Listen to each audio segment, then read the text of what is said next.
Fairfield Federal, in cooperation with Interface Video, presents At the Fair.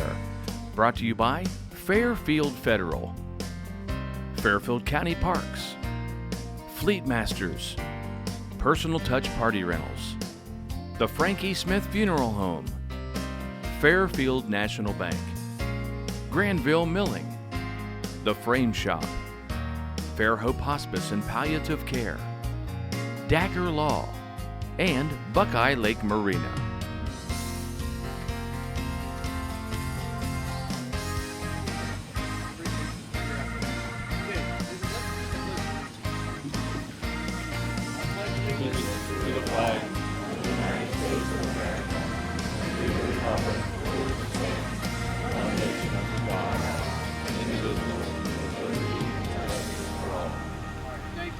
We'll now have the cutting by our junior fair board president and our newly elected queen last night. So she'll be on here. Glad she'll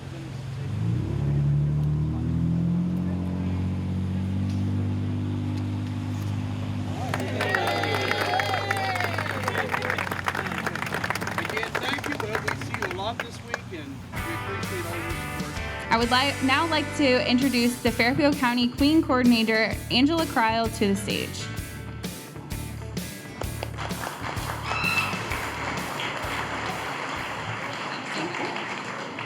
Thank you, Emily. Emily is still known as Queen Emily in our house to my little boys because she was queen when they were very little, and so they still know her as Queen Emily.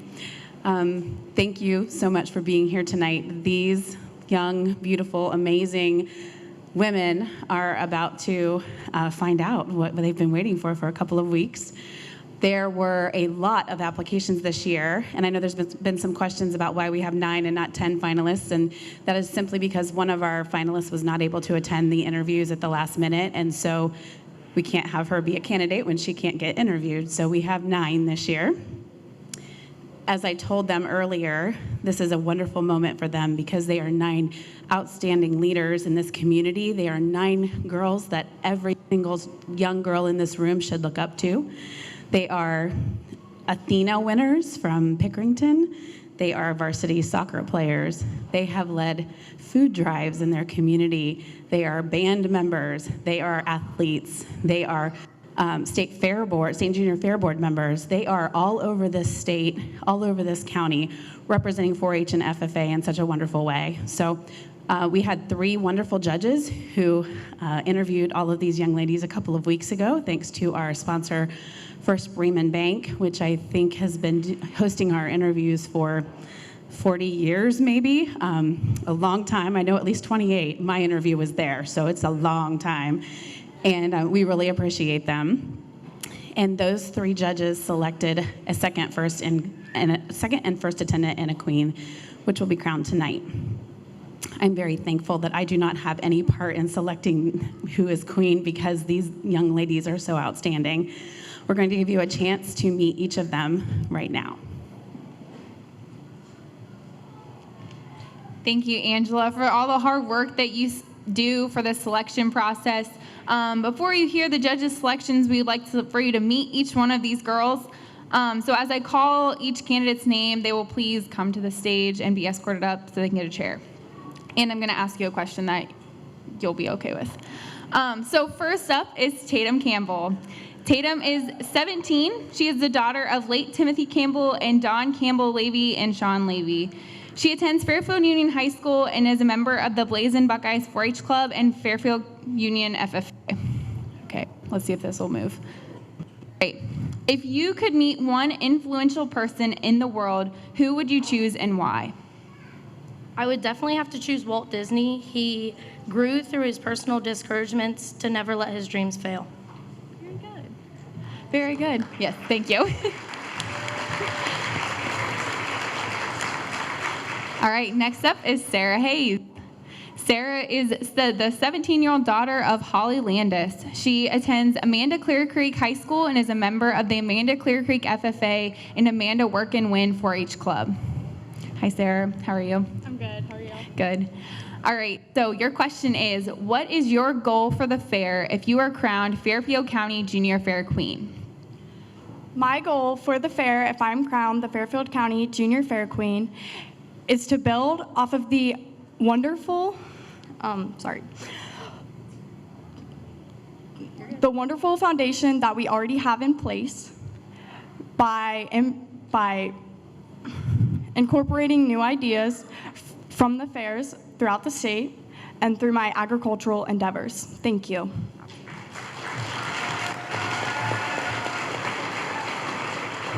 All right, next up is Lillian Heim. She is the 17-year-old daughter of Becky and Carl Heim. She is homeschooled and is a member of the For Creation 4-H Club. All right, Lillian, your question is, what is one thing that really impacted you by being involved in 4-H? One thing that has really impacted me through being in 4-H is my public speaking skills. These are something that I can use in my future, and I know I will definitely need them in my future, and I use them in my everyday life, and I'm really thankful for 4-H for giving me these skills. Thank you.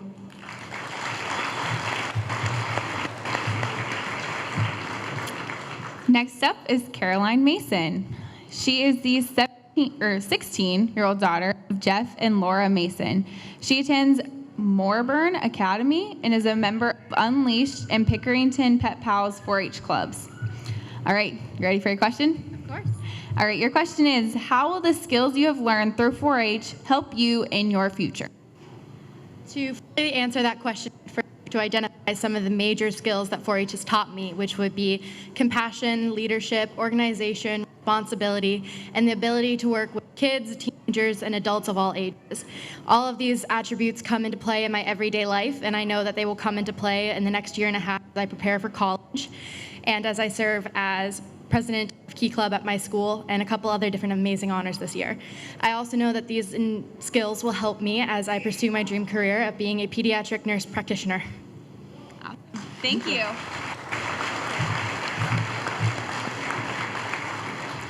Next up is Jordan Evers. She is the 17-year-old daughter of Kimberly and Guy Nevers. She attends Pickerington Central High School and is a member of the Carroll Country 4-H Club. All right, are you ready for a question? All right, your question is, what is the most valuable lesson you have learned in 4-H? So for me, the most valuable lesson that I've learned in 4-H is how to be a better leader and how to succeed as an adult. Through my 4-H career, I've taken many projects that have taught me different life skills like cooking or even sewing. And through some of my projects, I've even learned some possible career paths that I may or may not want to take, such as being a vet is one thing I know that I don't want to be, but I can still learn other careers that I can pursue that do involve animals. Thank you.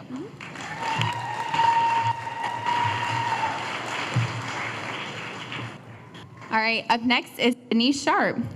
Sydney is the 17-year-old daughter of Adam and Lisa Sharp. She attends Amanda Clear Creek High School and is a member of the Amanda Clear Creek FFA and AC Extreme 4-Hers 4-H Club. Hi, Sydney. All right, your question is, why are 4-H and FFA important in the development of leadership for youth?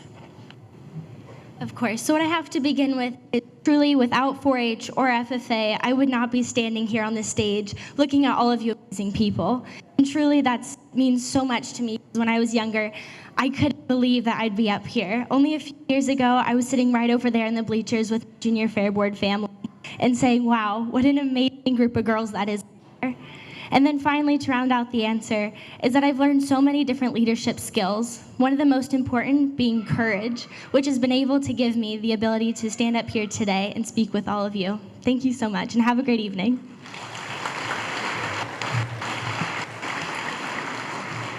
Next up is Emma Stevens. Emma, goodness, is the 17-year-old daughter of Shelley and Christopher Stevens. She attends Liberty Union High School and is a member of the Baltimore Blue Ribbons 4-H Club and Liberty Union FFA. All right, Emma, are you ready for a question? What kind of influence has being a member of 4-H and FFA made in your life? Being a member in both organizations has taught me life skills that I'll never forget, such as public speaking skills to job interview skills that I can use in my everyday life onto my personal jobs I will be having in the future. Thank you.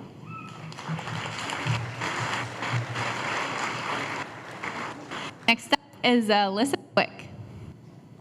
Alyssa is the 16-year-old daughter of Ralph and Crystal Swick. She attends Fairfield Union High School and is a member of Pygmies Plus 4-H Club and Fairfield Union FFA. All right, Alyssa.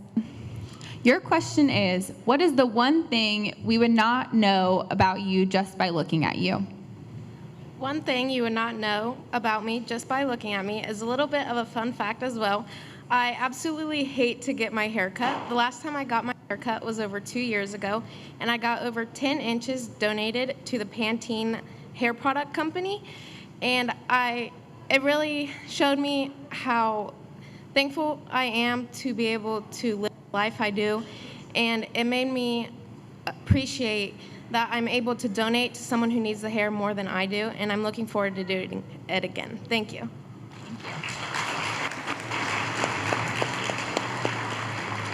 And last but not least is Miss Lauren Young. She is the 17-year-old daughter of Brad and Carrie Young. She attends Canal Winchester High School and is a member of Green Extreme 4-H Club.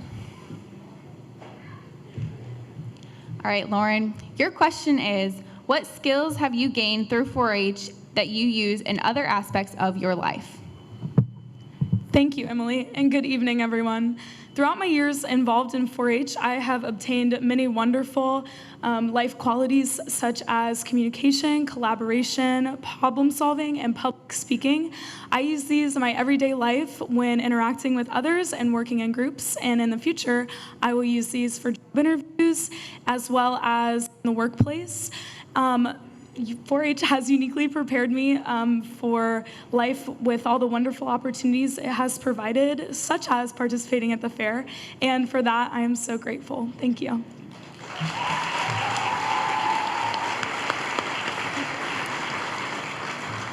All right, so I know all of you are just as excited as all of them, probably not as much, but close. But we're gonna make you wait a minute longer. So, now I would like to invite 2019 Fairfield County Junior Queen, Haley Richardson, to the stage.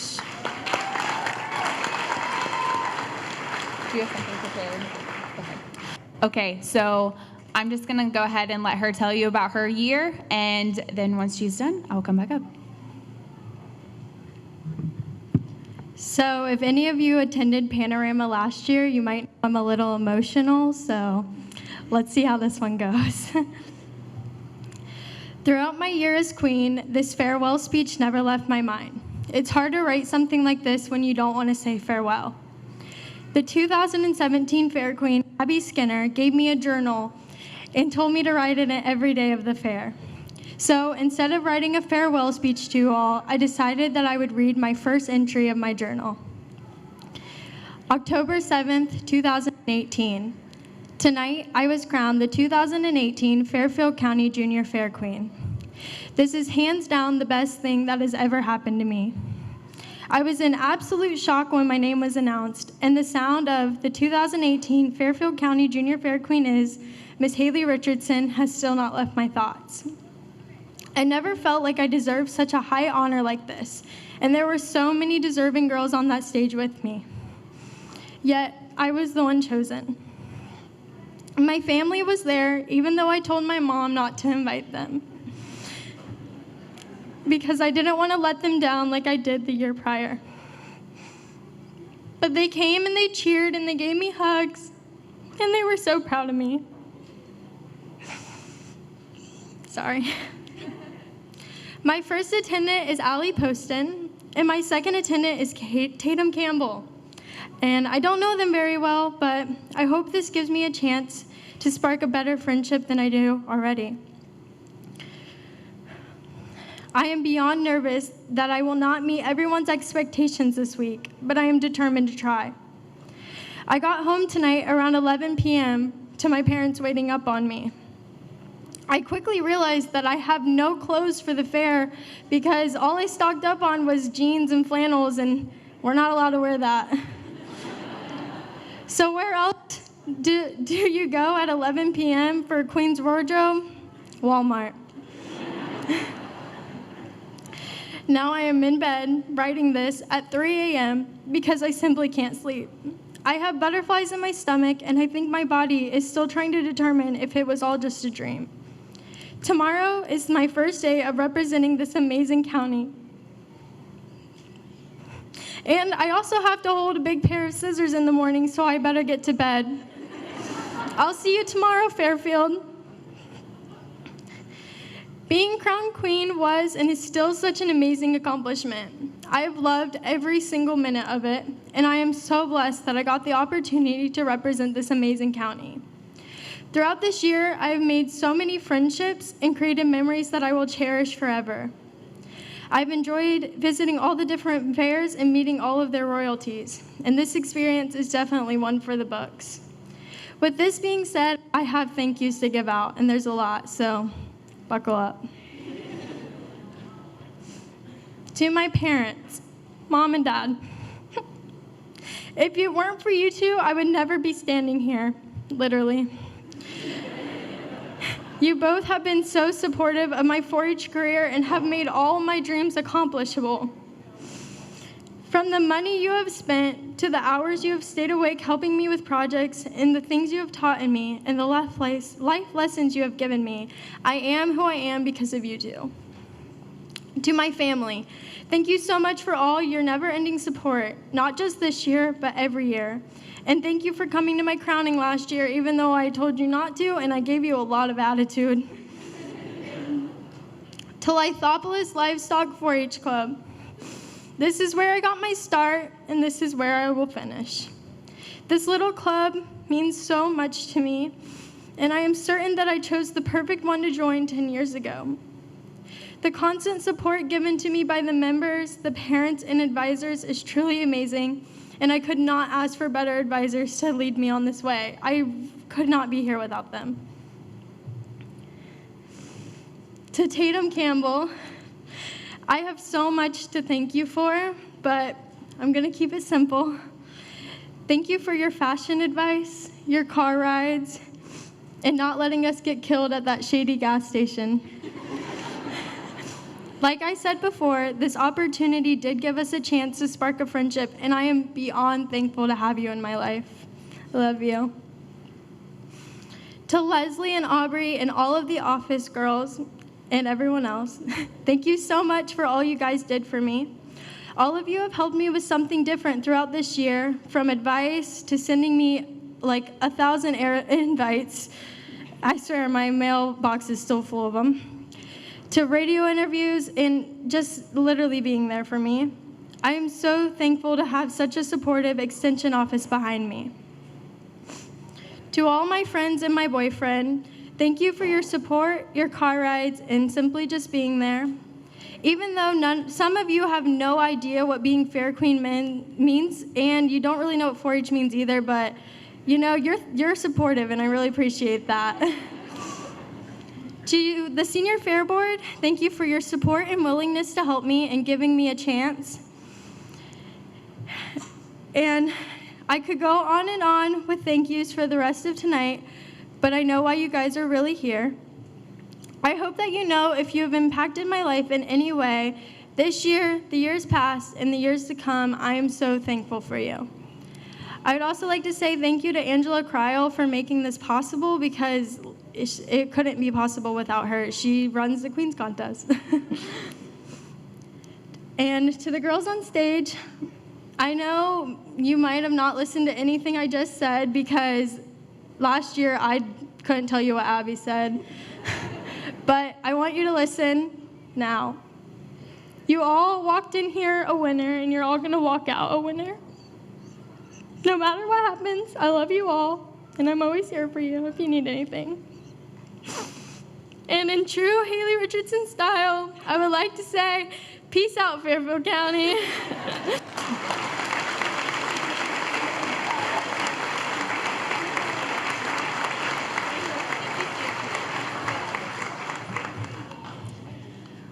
Let's give Haley one more round of applause for that awesome speech.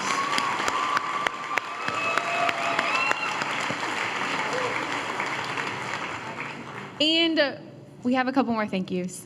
Please join me in thanking the following sponsors of the Junior Fair Queen contest, and hold your applause until everybody's names have been called. So for the Queen Luncheon, Haley Richardson. The sashes and engravings for the Junior Fair Queen in attendance and hosting of the candidate interviews, the First Freeman Bank. Embroidered blankets for Queen and attendance, Catherine Cheek, owner of Promotions by Design. A crystal crown pendant and necklace by Ava Jewelers.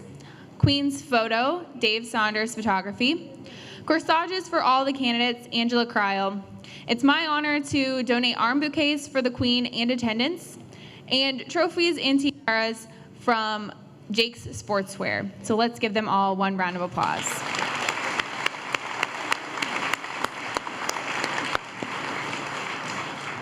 We also extend thanks to Queen Contest Coordinator Angela Cryle, along with the Junior Fair Queen Selection Committee and the judges for donating their time to select and interview these candidates.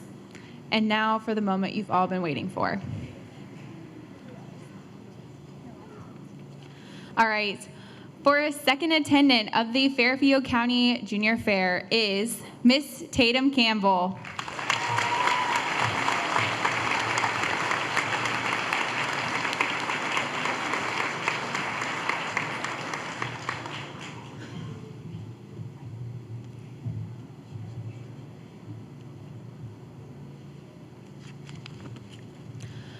Our 2019 Fairfield County Junior Fair first attendant is Miss Sydney Sharp.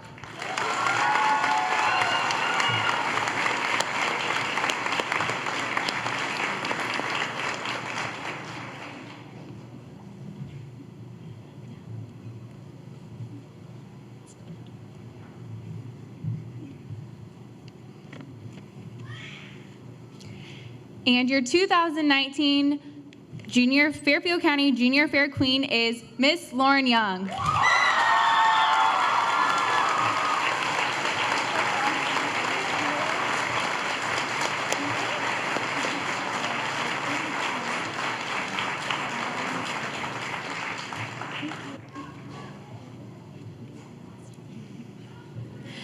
Let's give all of these ladies up here a big round of applause.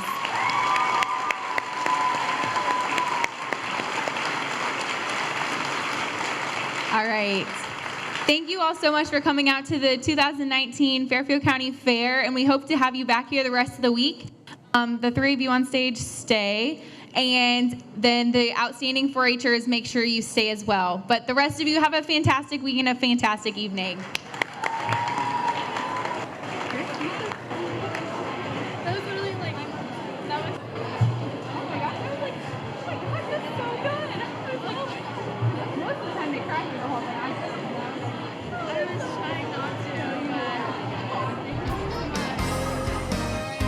The Fairfield County Park District invites you to Wakena Nature Preserve before it closes for winter.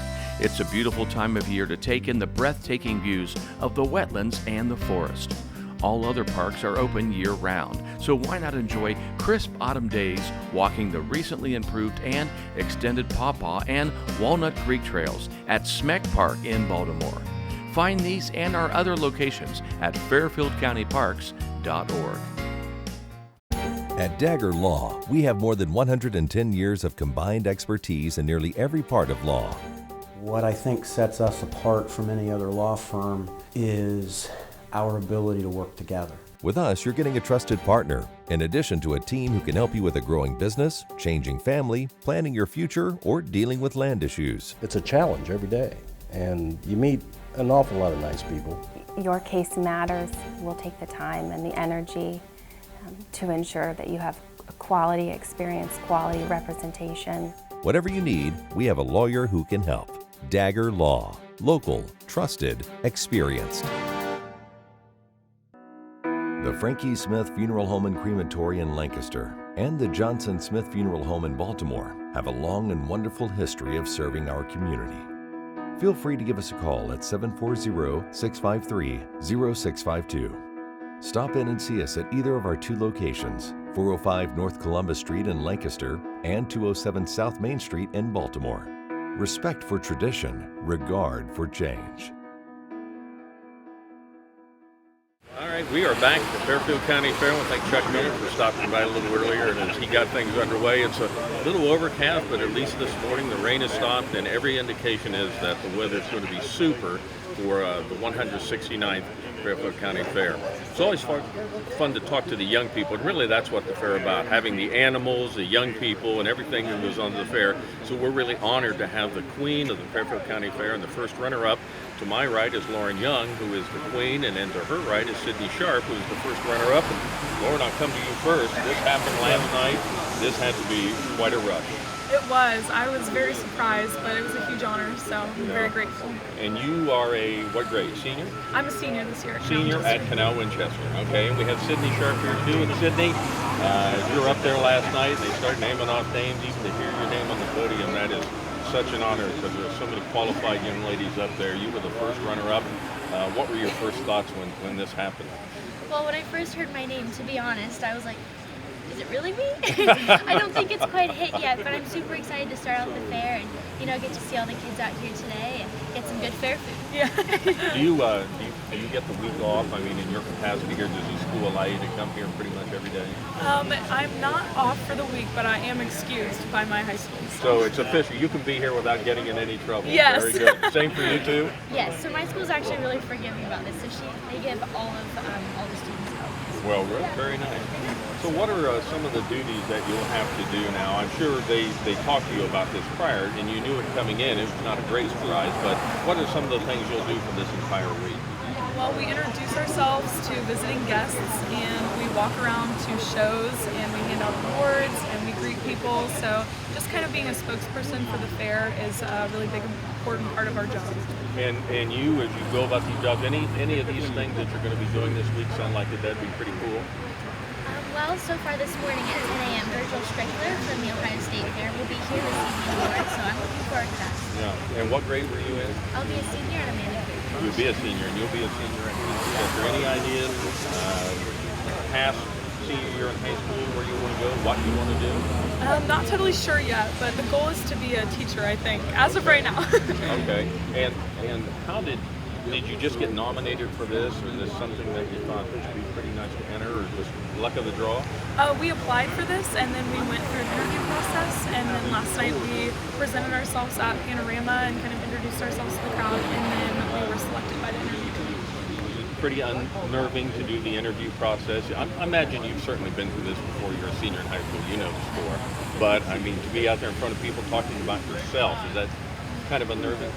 Well, I think 4-H and FFA has definitely helped prepare me for this role. So going up there, I have to say I did have a little bit of nerves going up there, but once you start talking to the crowd, seeing your friends and family out there, it truly was an honor to be up there. Have you had animals here, or do you have any this year? I imagine it would be tough to have them this year.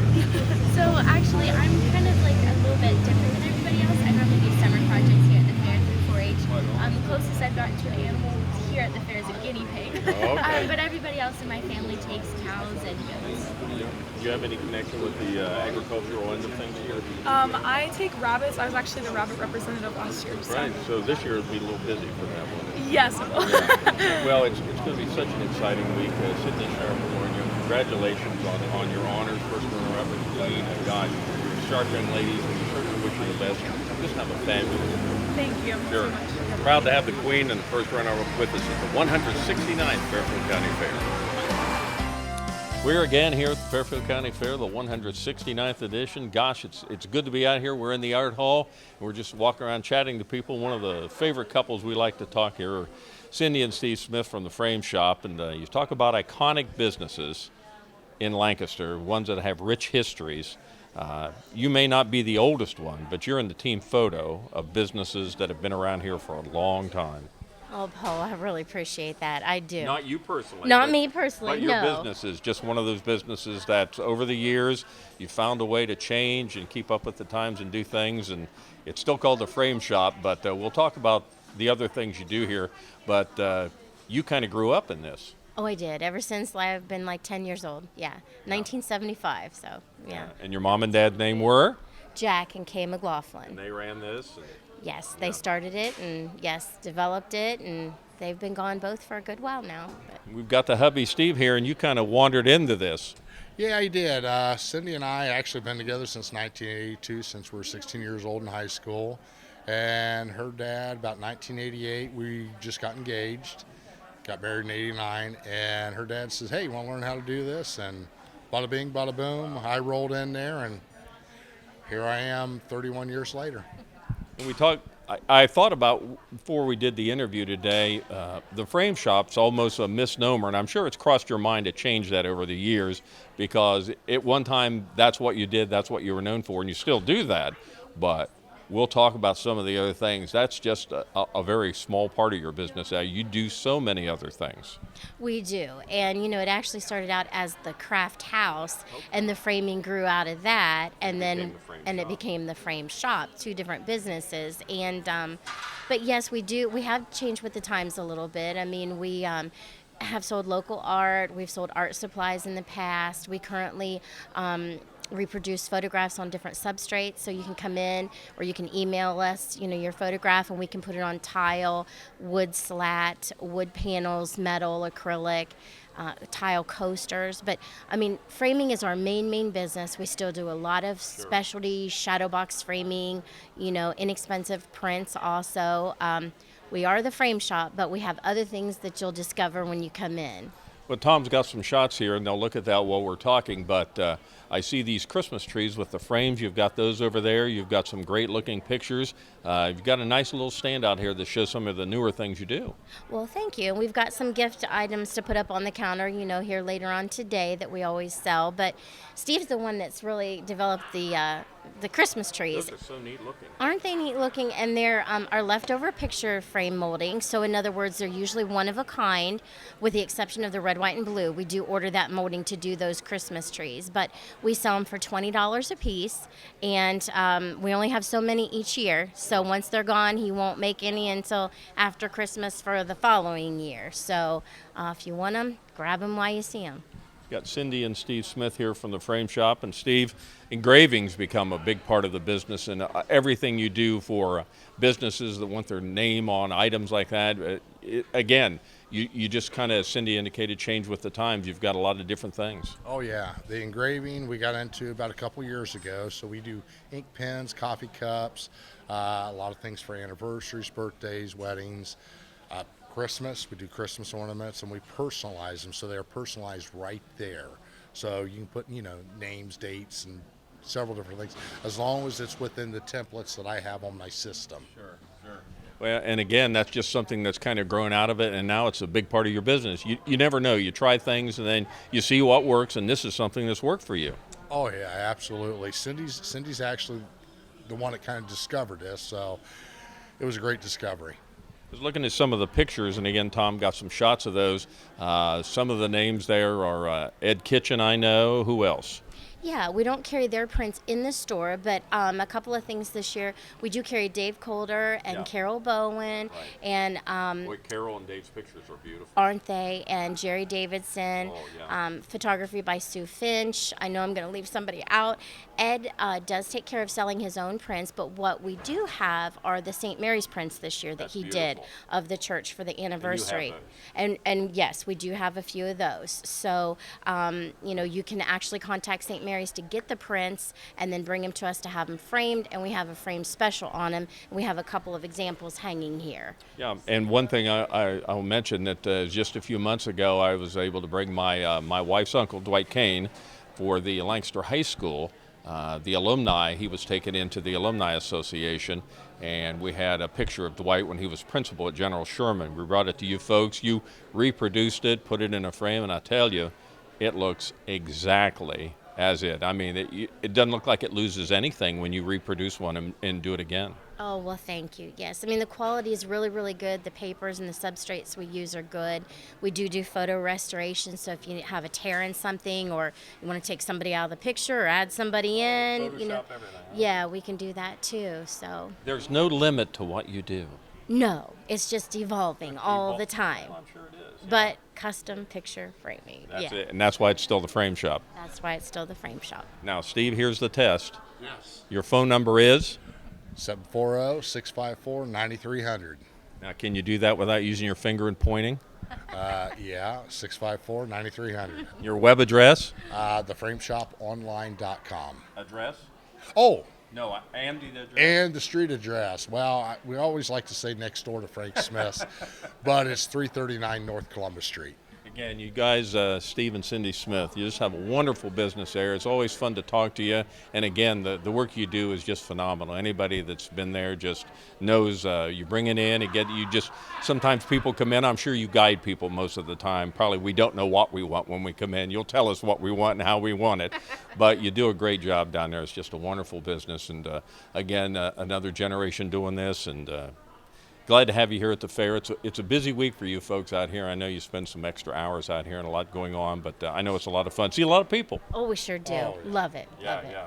Steve and Cindy Smith from the Frame Shop, thanks for joining us. Thank you. Thank you for being at the fair. Fairfield Federal presents At the Fair. Fairfield Federal makes it easy to take control of your personal finances and build your wealth. You can access your accounts with free online banking, bill paying, and debit MasterCard. Fairfield Federal Savings and Loan is the bank that revolves around you. Member FDIC. At the Fair. Brought to you by Fairfield County Parks, Fleet Masters, Personal Touch Party Rentals, the Frankie Smith Funeral Home, Fairfield National Bank, Granville Milling, the Frame Shop, Fair Hope Hospice and Palliative Care, Dagger Law, and Buckeye Lake Marina.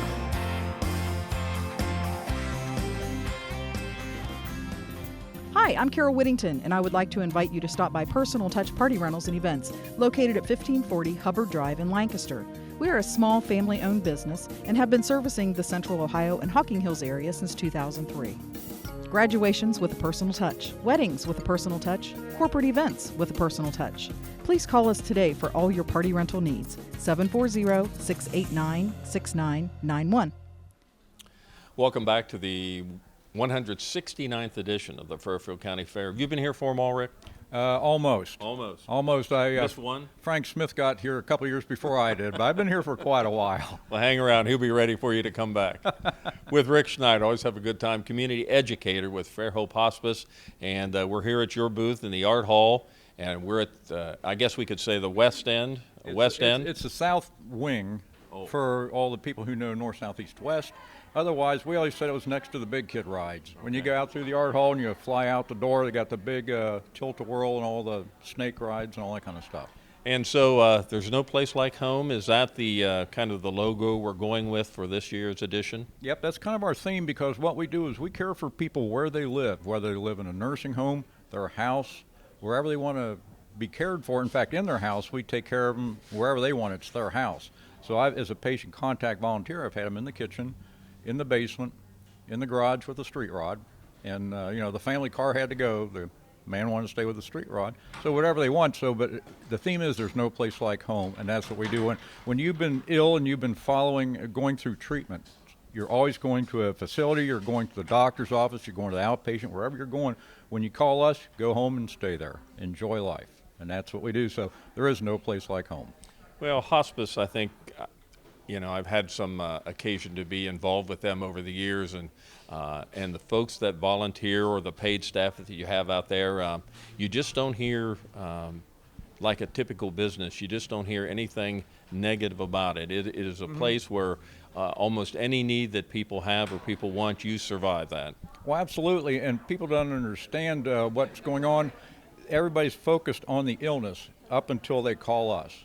We stop talking about the illness. We're not really interested. We deal with the pain and things like who's going to pay for this, all their medical bills. What about the garbage collection, the bills, paying the utility bill. All these little things have been creeping up, and it's just one more distraction. What we come in is take care of everything. We don't pay your bills for you, which would be nice, but we do give the family time to stay at home. So now they're going to be at home. They can take care of just home duties. And it brings a normalcy back to what's been going on. And we have a whole crew of people that come to each person's house. We have the nurse, the RN, an LPN if needed, social workers, STNAs, or regular home health aides, chaplain, social worker, anybody they want, and as often as they want. So it's, and people want to know what we do. What we do is ask them, what do you want? Sure. So if you don't want too many visits, we don't visit. We have the chaplain comes in as part of our admission process. Medicare requires we offer chaplain service. They say, I don't want to see a chaplain, that's it. They don't have to come. So it is such a relaxing, you're just back to home, you're back to normal as much as we can make it. And you're out here at the Art Hall. We have another location. We'll talk about that in a moment. But you're out here, and you're at the end, a nice place where people walk around and get a good view of you right here. And I guess the point of being out here is just more awareness, just to see people walk by. But I'm sure many of the people that come by, they say, oh, I used you back when my Uncle Tom or my mom. I hear tremendous amount of stories out here. Well, I write in the Town Crier a little article called Something More. Yes. And a lot of those stories come from being right here. And I'll watch we give for pens and notepads and hand sanitizers. And if people kind of pick them up and just keep on moving, I just keep on moving. Who wants to hear about hospice? But if somebody stops and maybe looks at a flyer, looks at our display or something, I'll just casually ask, do you have any experience with hospice? And always they say, yeah, we do. I remember you took care of my aunt, and they used to come over every Sunday morning so that my dad could, or my uncle could go to church. He says, I'll never forget that. That had nothing to do with the illness, the disease, or anything else. Bam, they remember something right off the bat, and sometimes that happened 15, 20 years ago. What we do is so impactful for people, and it's always simple. But when I watch somebody, and so then they get to say thanks, and we do have a share your special memories right here. We have, Kim shook, Kim, I didn't do that. They're all gone. There they go. But we have forms here to fill out, and then a little jar to put them in. Okay. So anybody, when they see the display, they're more than welcome to just remember one little thing that we did, or just say thank you. Because after they've been through our service, there is that time of kind of letting go and just getting back to normal. You want to forget about everything. Maybe a year or two later, they want to say thank you. So when they see us at the county fair, they can say thanks.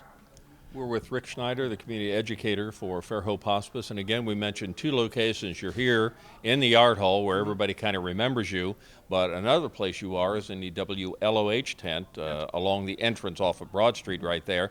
And that's especially notable for Wednesday, kind of involved down there that day. Yeah, we're having the longest marriage, I would say, contest. I think we already know the winner, unless somebody uses time travel and kind of gets ahead of it.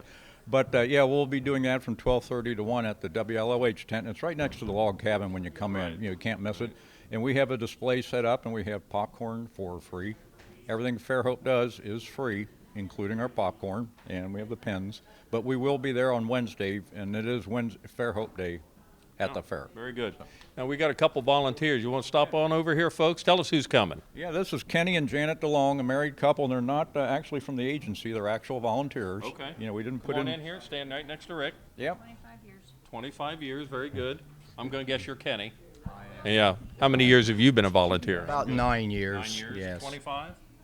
And for 25 years, you must find something up here that you enjoy doing. I absolutely love it.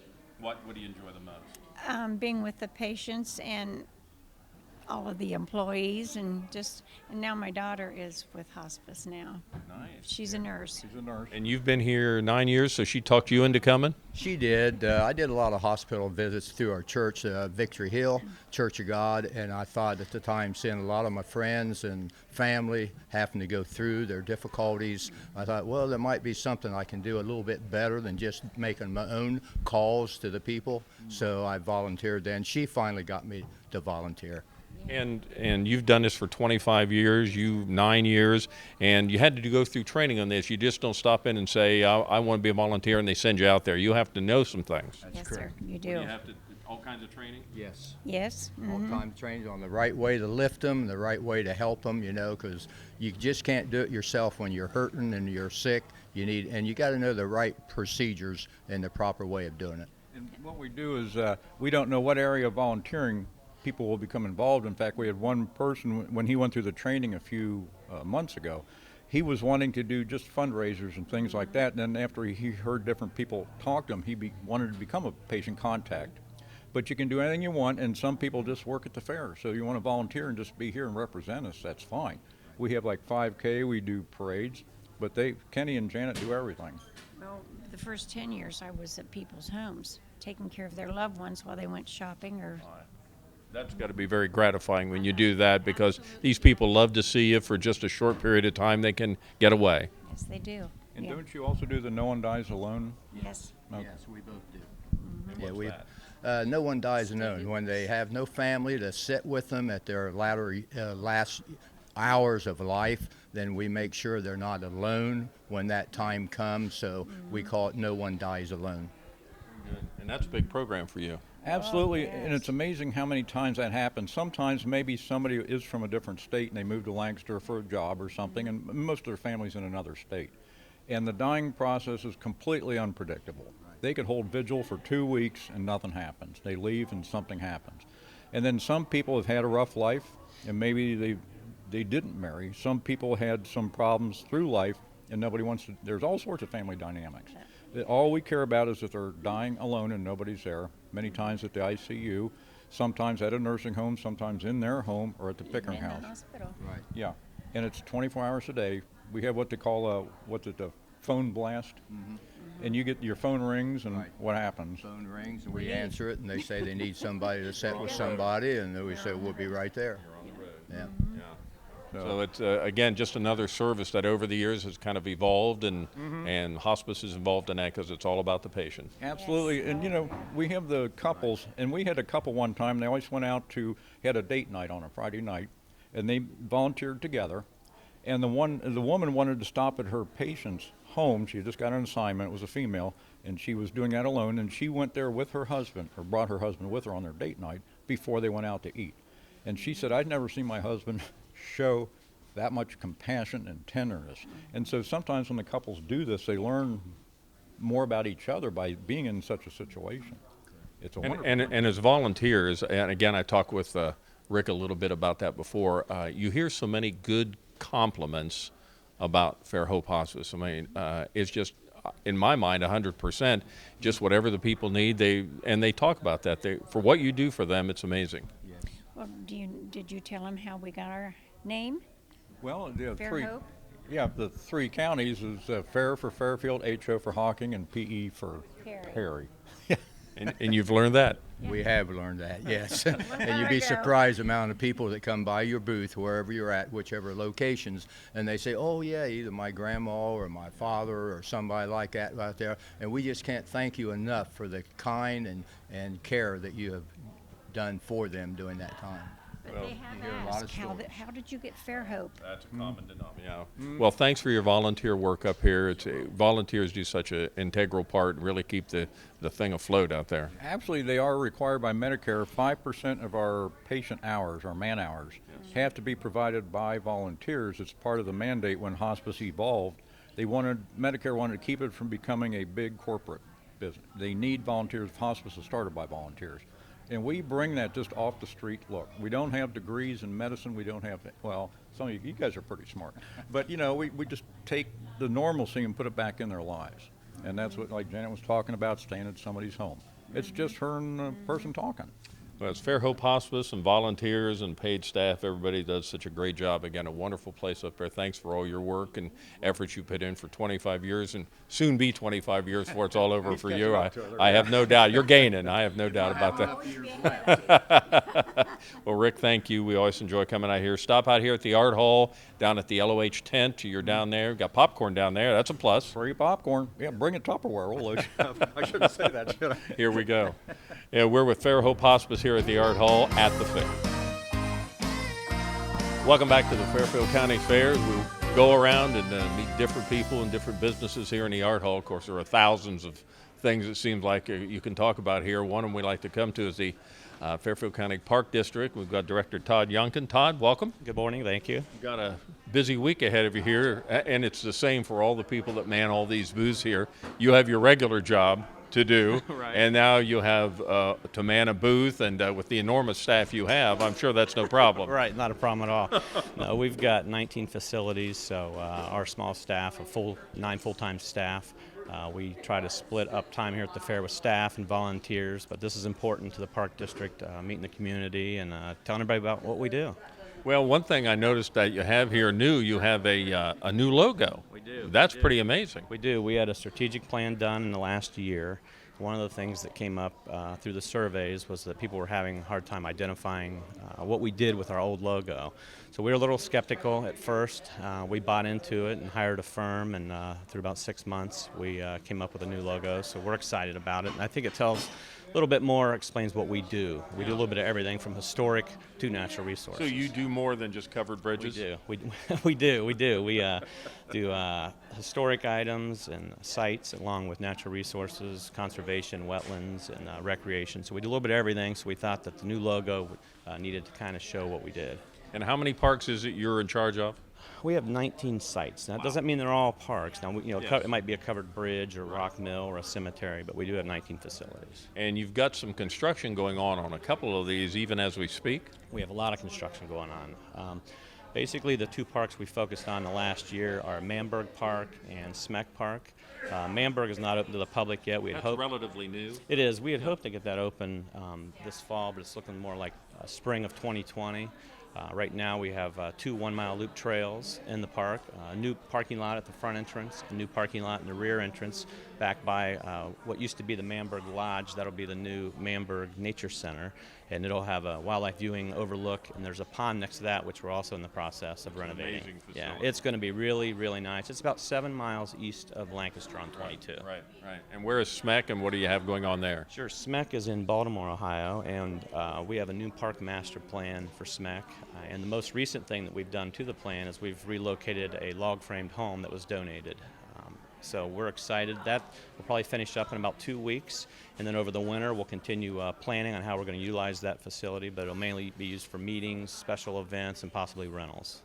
And again, the new logo, the things going on there. But I think if it isn't covered bridges you're known for, it's Rock Mill. I mean, that is what Fairfield County parks are really known for, and things continue to evolve and go on there. Sure, that's our gym. We have been doing work all year long on that. We now have access to the gorge through a lease, so you can get down, get up and close to the wheel. We have our final weekend of milling. We usually do milling from May through October. And the final weekend of October on Sunday from 1 to 4 will be our final milling at the mill for this year. It's coming up, yes. And we're still open on weekends up until then. And the wheel might be spinning, but we won't be grinding. We just do that once a month. So we're excited. And so over the years, it seemed like forever to get to this point, and now things just go on all the time there. You have events out there all the time. Right. It's our most popular park, as you mentioned. Just this year, we also had it power washed and sealed, and it'll be continuous improvements out there. We get lots of use at that facility. Is there anything you're looking at? Again, we didn't chat about this, so we'll see. Is there anything you're looking at acquiring, anything you're trying to take on? I don't think you need any more things to take on, because you with your enormous staff have 19 different things to take care of now, but is there anything else going on? You know, we're always looking. There's lots of grants out there. We've got, we just applied for a grant 2 weeks ago for some land. Land acquisition is something we always have to keep our eye on, because once it's gone, especially if it's got a high value, conservation value, natural resources. So we usually can't obtain those without grant assistance. So, but we've always got our eyes open on stuff like that. And you can certainly go to a search engine and look up Fairfield County Parks, and that'll get you to their website, and it's a good website. Lots of good information on there, very interactive. You can see all the other events going on, but if somebody wanted to just go on there with the web address, what's that? It's fairfieldcountyparks.org. And if they wanted to call your office, is it staffed during the day? Probably a tough time right now. It's random. Most of the time we have somebody there from 8 to 5 or 8 to 4. Fair week, right, it's in and out. Yeah. So again, if you stop by the booth, we're in the art hall here at the booth. I don't know where we tell everybody the location is down here, but it's a great end where you make a turn in. There's lots of good information. You've got a lot of neat looking things. And Tom, come on over. Tom will get some shots of that, Todd, and we'll look at that. But you've got all your pictures of all your facilities here, and you can see you guys got a lot going on. Yeah, I think the pictures, we're excited about these this year, show a little bit about everything we do, from Lockville Canal to covered bridges to Steventon Park at Rock Mill. And obviously they don't do it justice as if you went to the park, but hopefully we get people to look at those and say, you know, I want to go out there.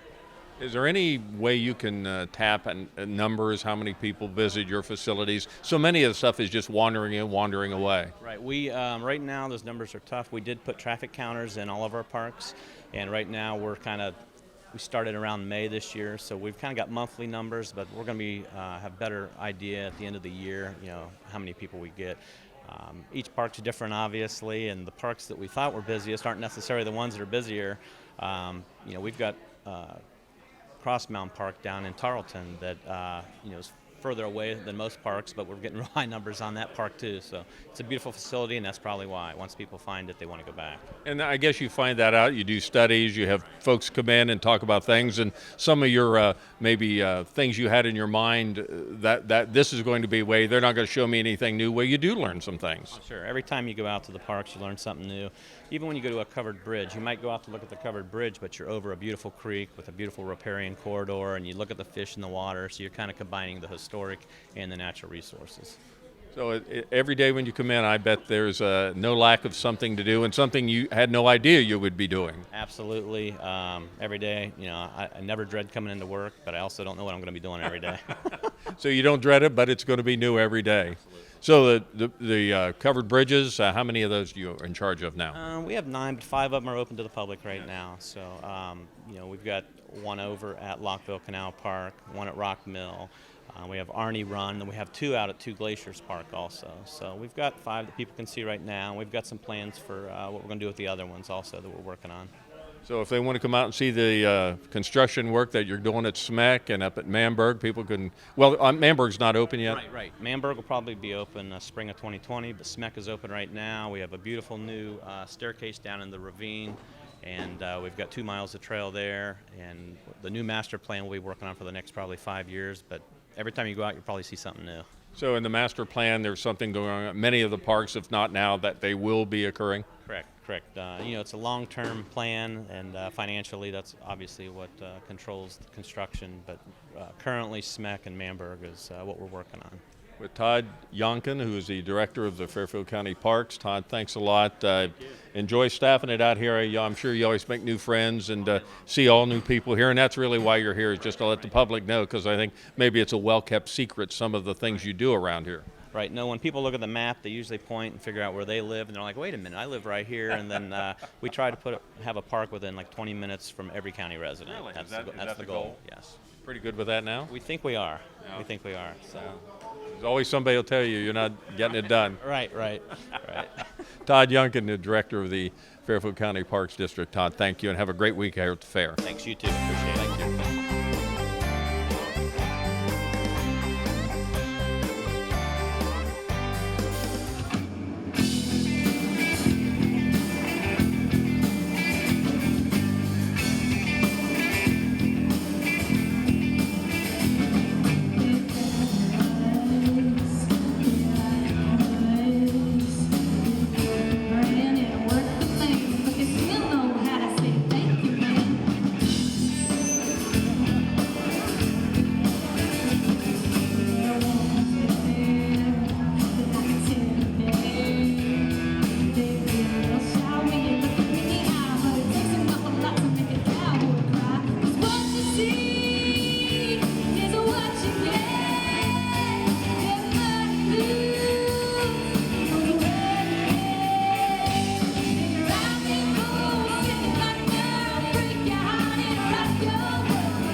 Fairfield Federal, in cooperation with Interface Video, presents At the Fair.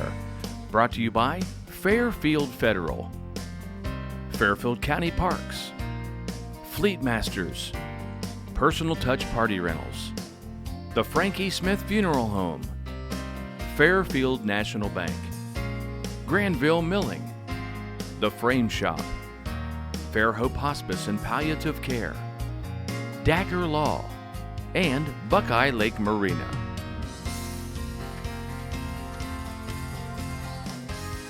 All right, we are here at the fair, and I'm with Annabelle Soliday as she's tangling with one of her goats right here. You can see that. Tom's got a shot of that. Annabelle, it looks like these are your buddies. Yes, they Who are. do we have here in this pen?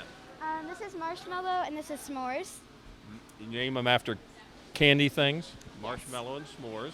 And who are the other two we're going to be on That the show? one over there with the bigger horns is Snickerdoodle, and that one is Rosie, the smaller one. And how old are they?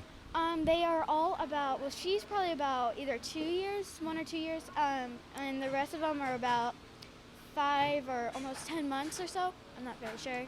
And in talking to you, it seems kind of interesting to me that you don't live on a farm. You live in the city, but you have family that has a farm. Yeah. Yes. Who's that? My grandpa, Mike Soliday. Oh, Mike Soliday. Okay, and you keep all the goats out there with them? Yes. Yes. And so this is probably something you have to do every day, isn't it? I mean, you need to go out there and feed them and take care of them, groom them, whatever needs to be done. Yes, I do. Yeah. And how many years have you been doing this? 3 years. 3 years. And you are what grade at Thomas Ewing? I'm 6th. So you were in grade school when you started doing this then. Where'd you go to grade school? Medill Elementary.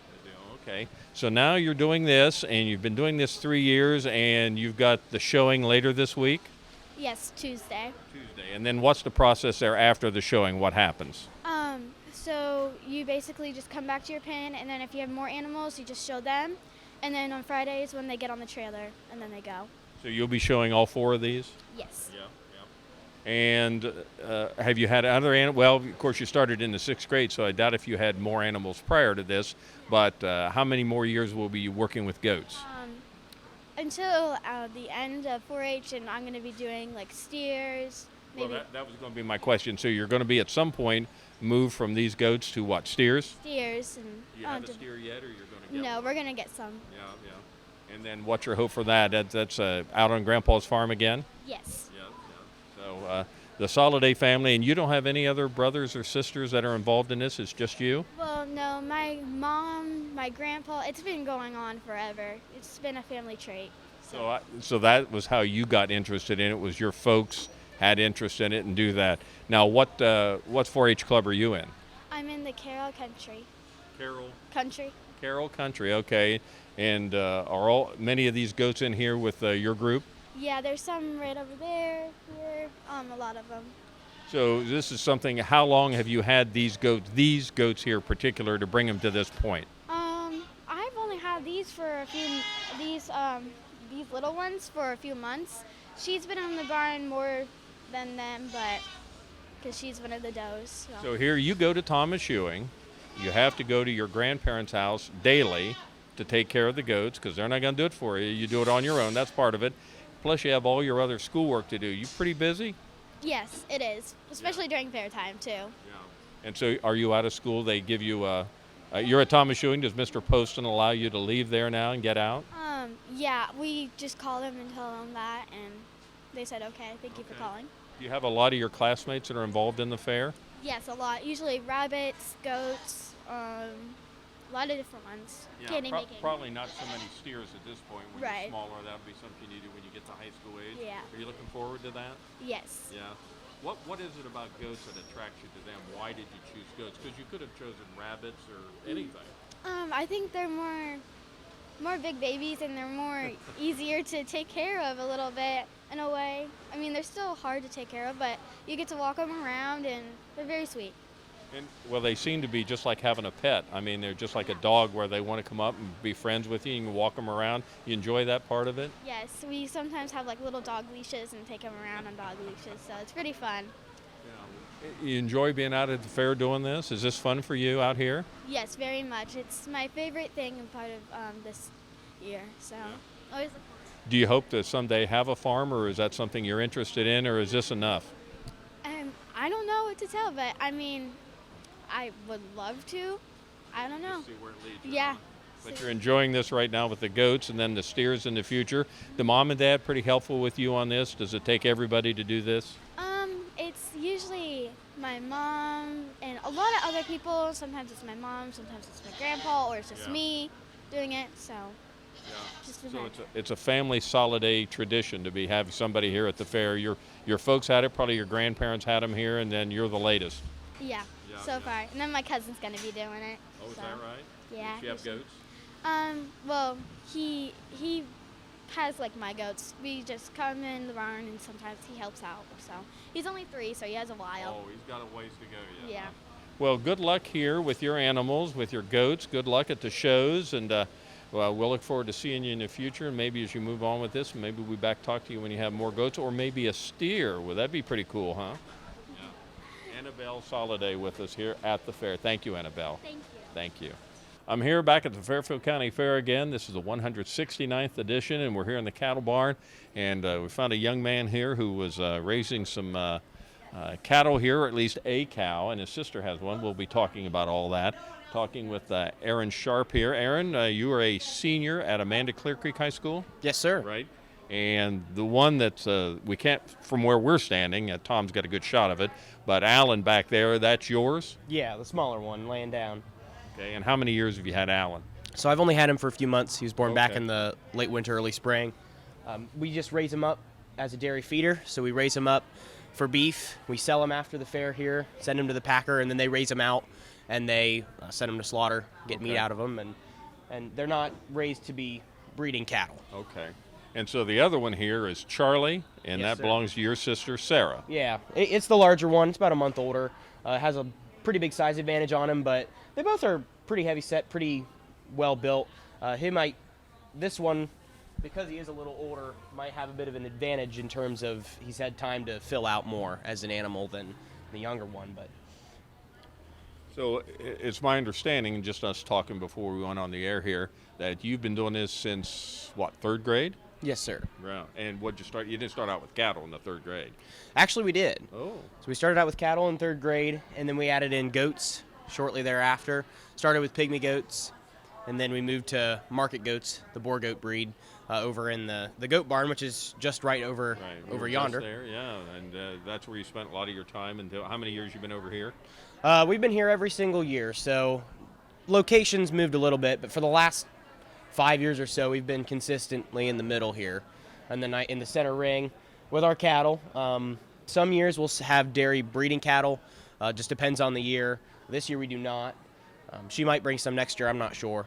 But then goats we had for a span of about 4 or 5 years in the middle, and so we've had cattle, we've had goats, and then there was one year where we took rabbits as well, because we had some other people in the family who are also taking rabbits, and so we took those together.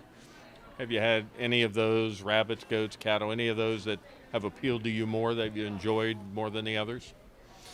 There was a dairy heifer I took when I was pretty young, about 12 maybe, who was really nice, really led well. Got to work with her a lot, and she was just natural in the ring. And I went really far with her in showmanship, and that was probably my favorite animal I've ever showed. Now, when you go in the ring and you're on showmanship, what are qualities? What are you trying to show the judges there?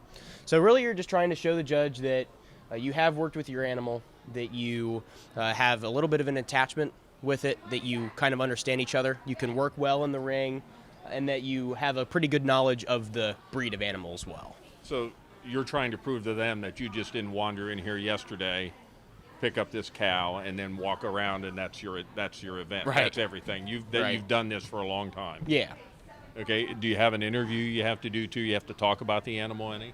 It's not really an interview per se, but when you're in the ring for showmanship, the judge will come up and ask you a few questions about maybe what you feed your calf, how old it is, how long you've had it, because those things can be different, and what breed it is. Yes. And these are what, Holsteins, you say, both of them? Yeah, this one's Holstein. The smaller one is primarily Holstein, but it has a little bit of milking shorthorn in it too, which, if I can get a better look at it, amounts to the strange coloration. Yes, it's I'm a little noticing unique. that's a little different. Yeah. Yeah, and so that's a little more of a mixed breed. Yeah. The other one's more of a purebred Holstein. It has pretty generic black-white color scheme. And how about the feed? What kind of feed do you give these cattle? So the feed that we use is actually something that we grind ourselves at home. Okay. During the winter, we can get ear corn, and we can chop that up so we have a bit of the rind and the grains of the kernels of the corn in the feed. But during the summer, we just get corn that's already shelled, so we just grind up that, put it on our feed. We add some hay, molasses. It's a pretty simple mix, and a little bit of Purina supplement as well. Just like grind it it up works, ourselves. It works pretty well. We've been using it for multiple years now, and it's a lot cheaper as well than going out and buying something that's already pre-mixed in large volume.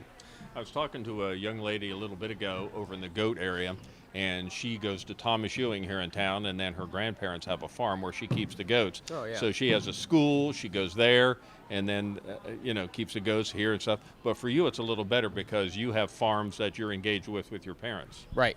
And where are they? So my mother lives in Amanda, and she has our beef farm there. We've downsized considerably, so we don't have nearly as many as we used to, but we That's do raise intentional? cattle. That is intentional, yes. And then my father has a dairy farm out near Oakland. Okay. And so he has a bigger herd than we do at Mother's, for sure. And he raises them, milks them every day, and they're not too far away from home either. It takes about, Mom's is at the house, so it's really simple. Dad's is only about 5-10 minutes away. So What it's an easy drive. 4-H group are you in? I'm in the AC Extreme 4-H Club. Okay. And it would seem to me that one of the things that you've learned over the years, and you've done this for a long time now, one of the things I'd say you've probably learned is time management, because Yes. you have schoolwork to do, you have things on your farm to do, you have these animals, you have other events you're involved with in school. So that's probably been a good learning experience. Like, how do you put all that together? Well, I'll admit, in the last few years, I haven't been engaged with the farm as much, mostly because we have downsized. Okay. Mom and her husband, Greg, are more into the excavating business at the current moment, and so they go out and they're doing that a lot. I personally am heavily involved with the school. I'm a liaison to the school board. I have a few other responsibilities in different clubs like FFA, band, academic challenge. You're still able to do all that then? Yeah. Wow. So you don't have any downtime? Not really. Not really. So if the showing is tomorrow, and I think that's when you said it is, that's where you and your sister Sarah will show these animals here. Are you here all week with the cattle then? Yeah, so we'll be here all week. The cattle will go out before the week ends. They'll be sent off on the trailer with the packer to go out to the feedlot where they'll live out the rest of their lives, presumably.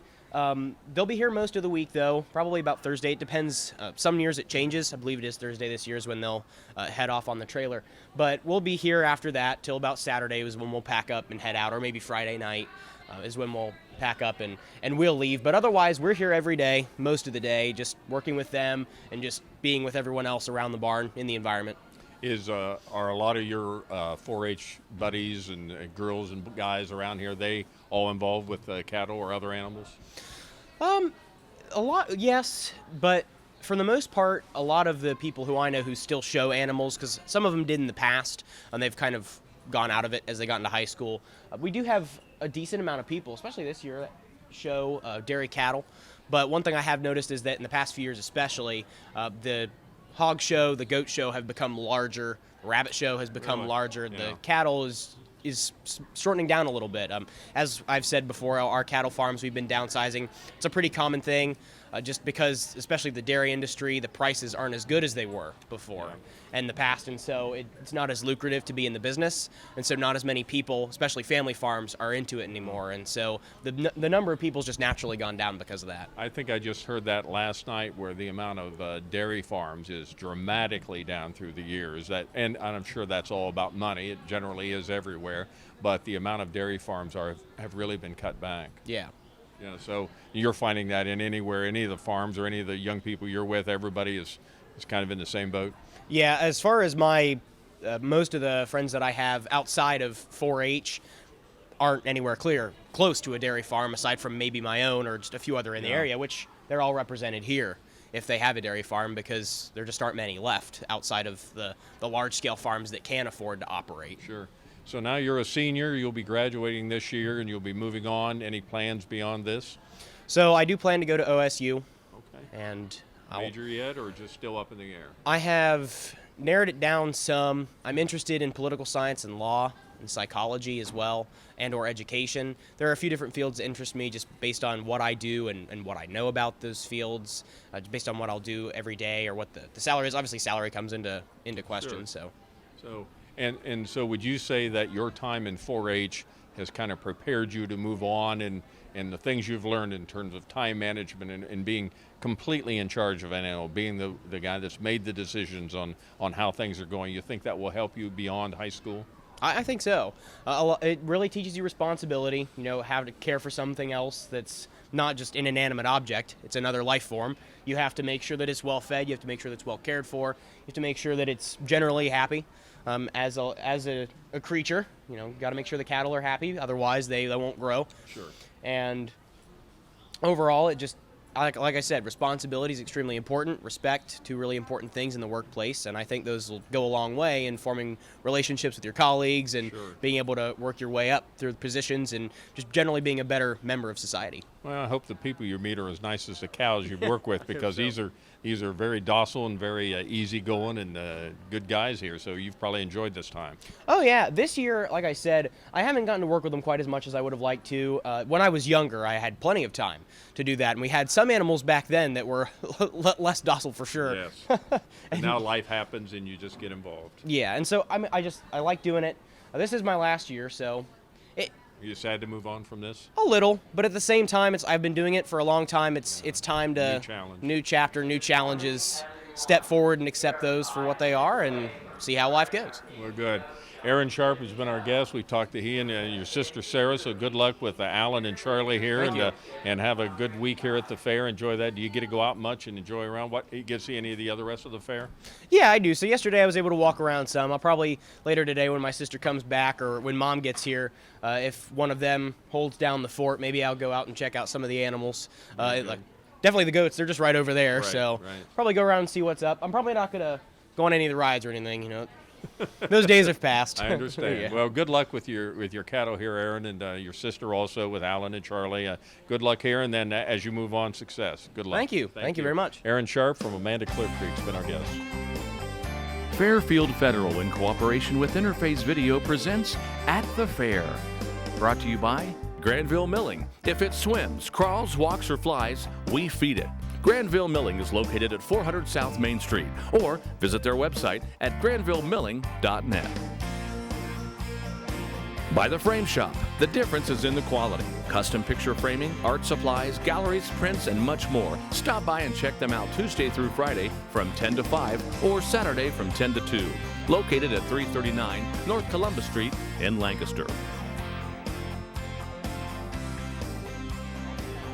Good morning, ladies and gentlemen. Now taking the field, your 2019 Lancaster High School Band of Gold. This morning, the band will be performing its 2019 competition show titled Champion.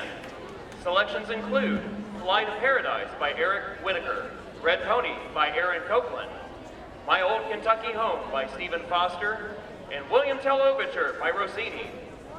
Featured soloists this morning are Joe Zizka on clarinet, Emma Dieter, color guard, and J.T. Travis on trumpet. The show also features the brass quintet of Kyle Miller, Ashton Bales, Kenzie Straits, John Carroll, and Murray Robertson. Let's hear a big Fairfield County welcome for Field Commanders Emma Mace and Rachel Culver and the Lancaster High School Band of Gold.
Let's give another round of applause for the 2019 Band of Gold.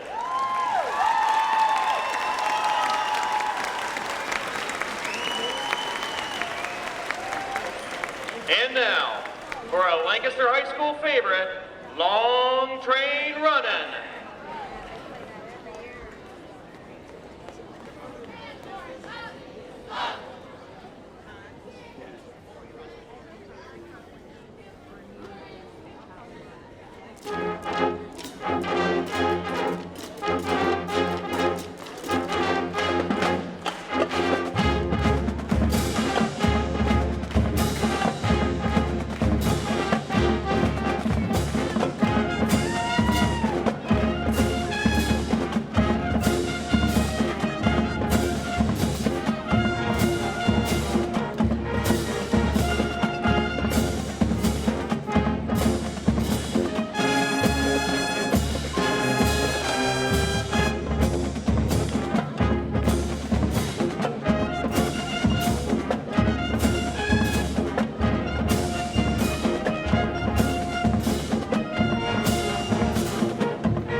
Lancaster High School Band of Gold is under the direction of Mr. Benjamin Factor, Assistant Director, Mr. Jared Smith, Percussion Instructor, Mr. Bruce Gerken, Color Guard Instructors, Kylie Canfield and Britt Tisdale, and Brass Instructor, Mr. David Bodie.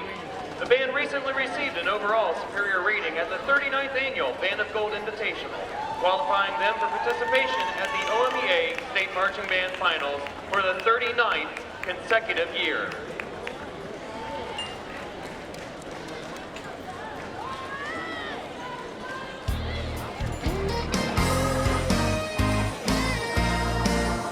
Fairfield Federal, in cooperation with Interface Video, presents At the Fair.